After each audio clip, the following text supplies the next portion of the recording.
Pandemic has sent us scrambling for toilet paper and hand sanitizer, but perhaps one of the more unexpected side effects of the past few months has been the recent shortage of coins nationwide. Fox 5's Kasha Gregorczyk joins us from El Cajon with how it's affecting a range of businesses, as well as what experts say could solve the problem. Coronavirus has forced us all to change the way we do things.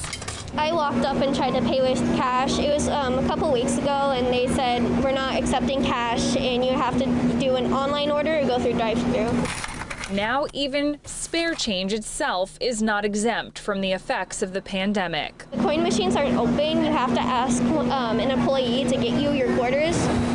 This laundromat in El Cajon has had to keep coins in the back room because people who weren't customers were coming in to cash in. The big thing that we're seeing right now, of course, is there's no circulation of money, which I think is, of course, having a big impact on the amount of coins in circulation. Experts say the slowdown on spending dating back to March has actually started to pick up, with retail sales increasing in both May and June.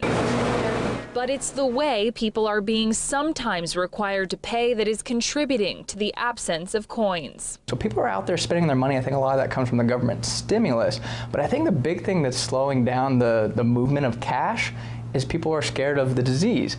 Well, they don't want to really exchange the cash and coins. They'd rather use, I think, the contactless payments. I think they're doing a lot more online shopping as well.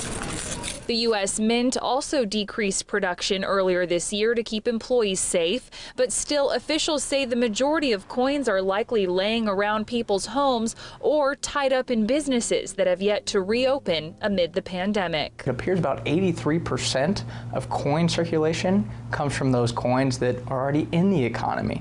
So to actually return to, I think, a more normalized level, we're going to have to see people go out and shop and, use cash, use the coins.